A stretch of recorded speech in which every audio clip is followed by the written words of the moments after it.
Со предвидените законски измени и дополнувања ќе се утврдат условите за пушење на пазар и почеток на користење на возилата, регистрација и техничката исправност на возилата, условите за извршување на работи на техничките служби, правните лица за технички преглед и правните лица за регистрација и регистрирот на податоци за возилата.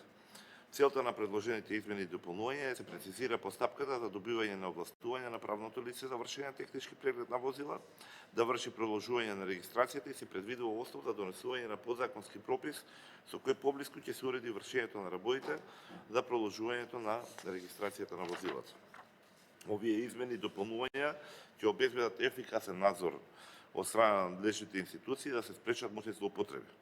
Измените имаат позитивна насока, бидејќи овие измени и дополнувања ќе ги подобрат услугите за граѓаните, ќе ја поедностават постапката и зголемувањето и ќе ја зголемат истовремено одговорноста на субјектите кои учествуваат во процесот на регистрација на возилата. Овие измени и дополнувања нема да имаат дополнителни финансиски импликации на буџетот. Ви благодарам.